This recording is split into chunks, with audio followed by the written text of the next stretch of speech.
오늘은 쿨러를 선택하는 기준에 대해서 한번 짧게 얘기를 한번 해볼까 하는데요. 쿨러가 우리가 선택하는 기준이 뭘까요? 일단은 제가 가장 중요한 거는 발열입니다.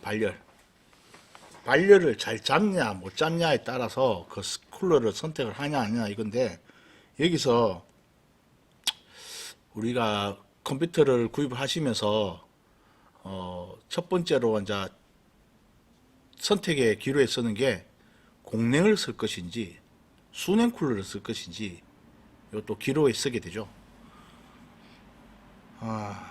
근데 이게 공냉식 쿨러하고 수냉 쿨러를 어느 기준으로 이렇게 구분을 지어야 될지 잘 모르신 분들이 간혹 계셔가지고 좀 잠깐 설명 좀 드리겠습니다.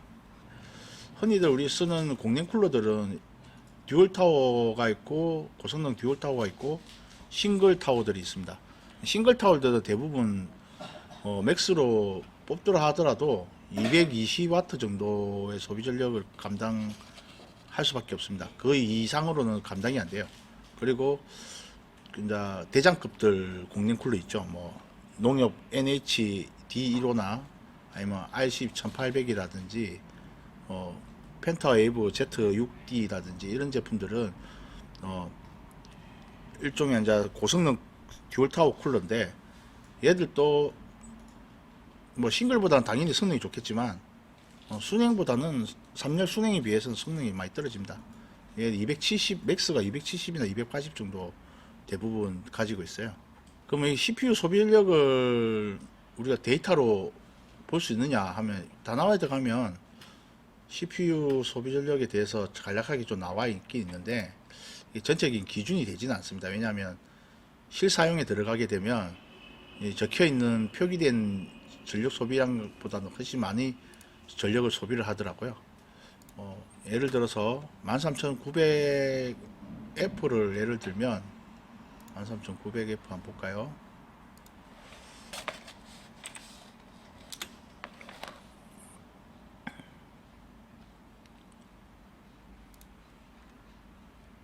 자, 13900F입니다. 보시게 되면 상세 설명에 소비 전력이 이 65W에서 최대 219W까지 소비된다고 되어 있는데, 60W는 말 그대로 부스트 작동이 전혀 안 되고 그냥 아이드시 온도고요. 219W는 멀티코어가 터지면서 부스트가 작동했을 때 온도인데, 소비 전력인데, 이게 실사용으로 제가 테스트를 돌려보니까 이보다 훨씬 많이 올라갑니다. 13900F 같은 경우에는 그 350W 가까이 소비 전력이 올랐다 내려갔다 하거든요. 그러면 아까 말씀드렸던 공냉 쿨러들 있죠. 공냉 쿨러들 보면 한번 봅시다.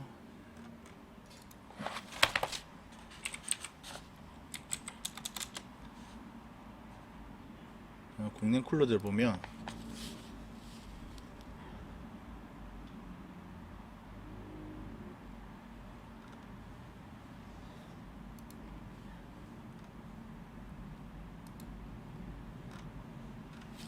열 설계가 270W 정도 되어 있습니다. 보면 제품 DB에 보시면요, 270W 최대. 이건 공냉으로도 커버가 할 수 없는 온도죠. 13900 같은 경우에는 소비 전력이 350W까지 올라가는데 최대가 270인 이 듀얼타워 공냉으로는 그 발열을 해소하기 어렵습니다. 그래서 이제 3열 순행 쪽으로 알아보는데, 이 3열 순행들도 이제 일반적으로 저가형들은 한 300W 정도 소비를 커버를 하고요. 300W 정도를 커버를 하고, 그 다음에 좀 하이엔드 거로 올라가게 되면 350W에서 360W 정도 커버가 가능하거든요. 그리고 흔히 지금 많이 팔리는 20만원 안쪽에 10만원 후반대에서 20만원 안쪽에 쿨러 3열 순회 쿨러들이 TDP가 대부분 한 330 정도, 330 정도를 맥스로 잡고 있는 걸로 봤습니다. 이 정도 쿨럼을 사용하시게 되면 13900 같은 경우에는 충분히 어느 정도 실사용은 가능하다고 보면 되는데,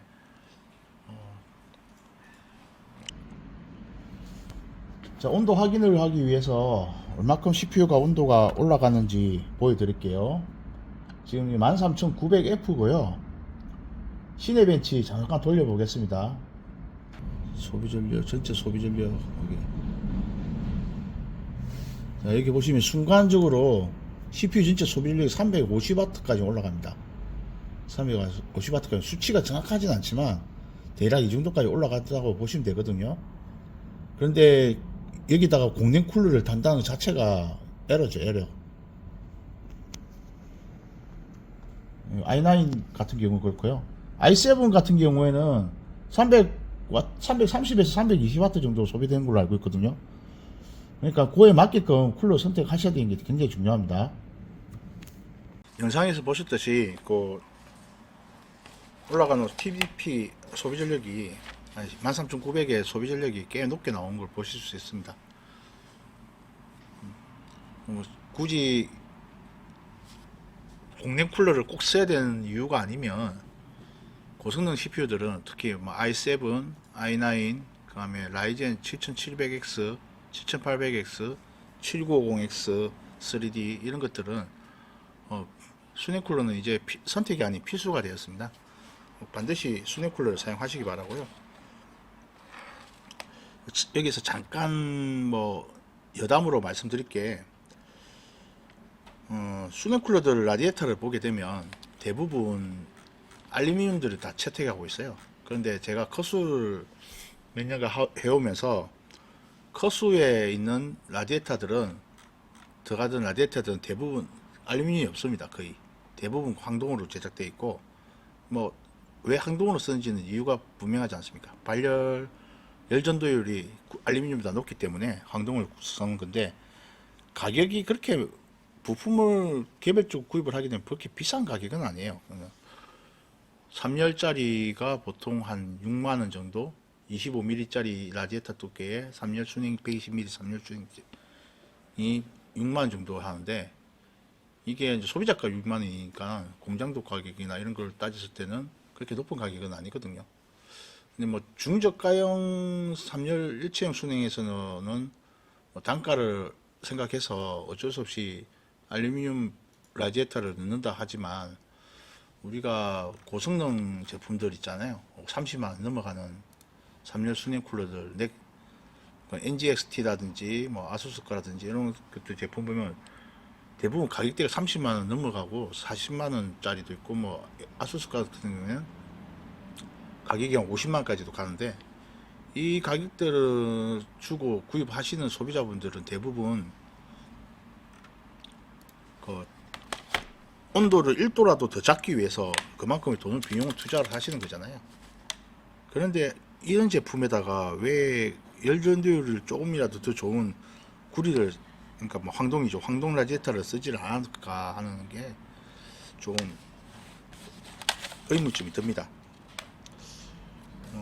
앞으로 좋은 제품들이 많이 나오겠지만 언젠가는 황동으로 된 커수에 들어가는 라디에이터에 적용된 일체형 수냉 쿨러를 한번 볼 수 있는 날이 오길 것 같은 기대를 한번 해보도록 하겠습니다. 그 수냉 쿨러의 문제점을 개선될 문제점이라 해야 되나요? 개선돼야 될 점이 하나, 제 기준으로 하나 있는데, 이 수냉 쿨러 보시면 워터블럭하고 라디에이터 연결해주는 호스 있잖아요. 호스에 보면 엘보가 들어갑니다. 지금 사진을 보시게 되면 잘 안 나오네.